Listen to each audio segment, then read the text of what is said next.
everyone. Today I'm going to be reviewing the Nendoroid form of the timid Super Moe character Yoshino from the anime Day A Live. Her Nendoroid just came out this past May, so it is a newer one, and it is absolutely dripping with sweetness. This is her in her box, but I'm not going to go into too much detail. Everybody pretty much knows what the new Nendoroid boxes look like. It's just a window in the front and pictures of the figure all around. First of all, Yoshino comes with the usual Nendoroid stand and arm, as well as the extra neck joint that all newer Nendoroids come with, and the usual sheet of instructions, which these three things are the boring things, so let's push them to the side. She has two bent leg pieces for making a more shy pose or for having her skip and jump. They are at different angles, so they are not necessarily meant for a seated position. And the little bows with pom-poms on the boots are painted so well.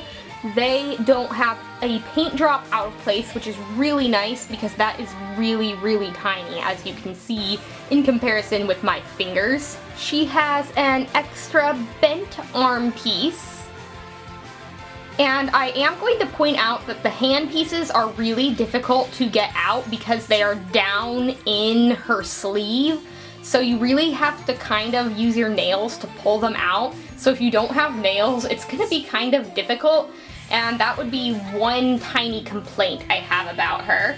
She also has this other bent arm piece, but it has no hand, and this one is meant for holding Yoshinan, who I will show you in just a minute.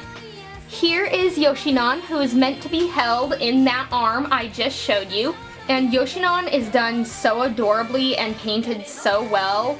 He's actually one of the cutest parts of this Nendoroid, besides of course the adorable Yoshino herself. She has this really tiny extra hand piece that has her little snow bunny on top of it. And if you look really, really closely, it's actually grinning and has little sharp teeth. I think this is a really adorable touch to the Nendoroid. It's really, really cute and very detailed for being almost microscopic and smaller than my pinky nail. She also comes with this clear blue puddle piece, an ode to the time she first appears in the anime. And it's a really cool piece to include because very few Nendoroids come with base pieces, so this just adds to her playability and posability, and you can kind of recreate the time she first comes into the story. She also comes with this piece, which is the tail to her bunny coat. And the only reason I can think this was included as a separate piece and not attached to the Nendoroid is because it is very fragile. This little green tail part is incredibly thin, and I can definitely see that it would be easy to snap. So I guess it was included as a separate piece in hopes that if she did get knocked down, this would just pop out rather than snap away. But I would definitely be careful with this because I can see it like snapping right into, which would be incredibly sad.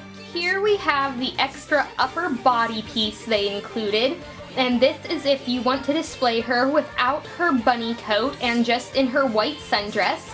The only downfall to it is that she doesn't have any bare arms, so if you do want to have her without the bunny coat, which personally, I don't know why you would, but she only has these straight arms as a choice for her poses.